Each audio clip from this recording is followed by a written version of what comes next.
واکسال گاڑی تیار کی، جبکہ بعد میں پاکستان کے مشہور زمانہ بیڈفورڈ ٹرک اس پلانٹ میں پر تیار کیے گئے۔ 1953 میں ایکسائڈ بیٹریز نے پاکستان کا پہلا بیٹری پلانٹ لگایا۔ 1954 میں علی موٹرز نے فورڈ موٹرز امریکہ کے ساتھ مل کر پہلی کار، ٹرک اور اس کے بعد پک اینڈ ڈراپ تیار کرنے کی غرض سے پلانٹ لگایا۔ 1956 میں ہارون انڈسٹریز نے ڈوجے امریکہ کے برانڈ نیم سے پک اپ تیار کیا۔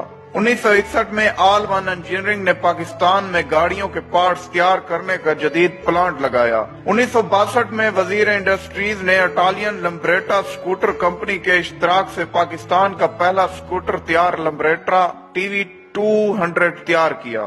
1962 میں کندوالا انڈسٹریز نے امریکہ جیپ کمپنی کے مختلف model series CJ5، CJ6، CJ7 ملک میں پہلی بار تیار کی۔ 1963 میں جنرل ٹائرز نے کراچی میں پہلا ٹائروں کا پلانٹ کانٹل ٹائرز جرمنی کے تعاون سے قائم کیا۔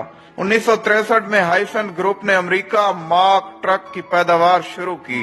1964 میں رانا ٹریکٹرز موجودہ ملت ٹریکٹرز نے میسی فرگوسن ٹریکٹرز کی ملکی سطح پر پیداوار کا آغاز کیا۔ 1964 میں نیشنل موٹرز کو خٹک خاندان نے خریدا تو وہ کندہارا موٹرز انڈسٹریز بنی۔ 1964 ہی میں راجہ موٹرز نے اٹالین مشہور زمانہ ویسپا سکوٹر کی پاکستان میں پیداوار شروع کی۔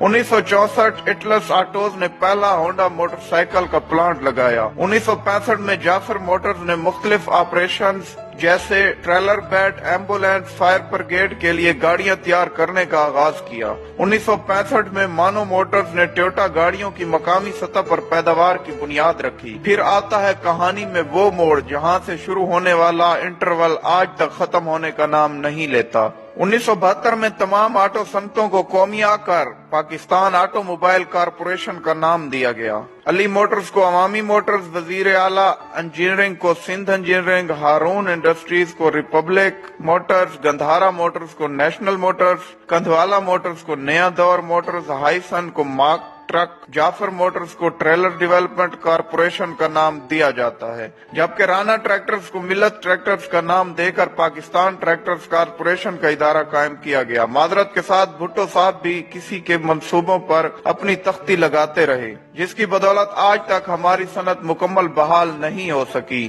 اگر یہ تمام ادارے اپنے اصل مالکان کے پاس ہوتے تو آج پاکستان کے اپنے برانڈ لانچ ہو چکے ہوتے۔ آج ہمارے ملک کی بنی گاڑیاں، موٹر سائیکل، ٹریکٹر اور ٹرک دوسرے ممالک کی سڑکوں پر نظر آ رہے ہوتے، بالکل ایسے جیسے ٹاٹا اور مہندرا کی مصنوعات عرب، دنیا اور افریقہ میں نظر آ رہی ہیں۔ آج ان قومیائی گئی صنعتوں میں صرف 3 ٹوٹی پھوٹی حالت میں کسی نہ کسی طرح زندہ ہیں، باقی سب کا وقت کے ساتھ انتقال ہو چکا ہے۔ 60 کی دہائی تک پاکستان میں انڈسٹری فروغ پا رہی تھی، یہاں فیکٹریاں، ملیں اور کارخانے لگ رہے تھے۔ بجائے ان کاروباری خاندانوں کے مشکور ہونے کے، وہ سیاسی سرگرمیوں کو زندہ رکھے ہوئے تھے۔ ہمارے ہاں سرمایہ دار کو ہمیشہ دشمن سمجھا گیا۔ رہی صحیح کسر بھٹو کے سوشلزم کے خواب نے پوری کر دی۔ ہمارے ہاں نظمیں پڑھی جانے لگیں چھینو مل لٹیروں سے، چنانچہ ایک دن بھٹو صاحب نے نیشنلائزیشن کے ذریعے یہ سب کچھ چھین لیا۔ لوگ رات کو سوئے تو بڑے وسیع کاروبار کے مالک تھے، صبح جاگے تو سب کچھ ان سے چھینا جا چکا تھا۔ بھٹو نے 31 صنعتی یونٹ، 13 بینک، 14 انشورنس کمپنیاں، 10 شپنگ کمپنیاں اور 2 پیٹرولنگ کمپنیوں سمیت بہت کچھ نیشنلائز کیا۔ اسٹیل مل کارپوریشن آف پاکستان ان کے جائز مالکان سے چھین لیا گیا۔ مزدوروں اور ورکرز کو خوش کرنے کے لیے سوشلزم کے نام پر یہ واردات اس بےہودہ طریقے سے کی گئی۔ شروع میں کہا گیا حکومت ان صنعتوں کا صرف انتظام سنبھال رہی ہے، جبکہ ملکیت اصل مالکان ہی کی رہے گی۔ پھر کہا گیا ان صنعتوں کے مالک بھی حکومت ہوگی۔ پہلے کہا گیا کسی کو کوئی ذرہ تلافی نہیں ملے گا، پھر کہا گیا دیا جائے گا۔ کبھی کہا گیا مارکیٹ ریٹ پر دیا جائے گا، پھر کہا گیا ریٹ کا تعین حکومت کرے گی۔ عمران خان کے مشیر رزاق داؤد کے دادا سیٹھ احمد داؤد کو جیل میں ڈال کر ان کا نام ECL میں ڈال دیا گیا۔ بعد ازاں وہ مایوس ہو کر امریکہ چلے گئے اور وہاں تیل نکالنے کی کمپنی بنا لی۔ اس کمپنی نے امریکہ میں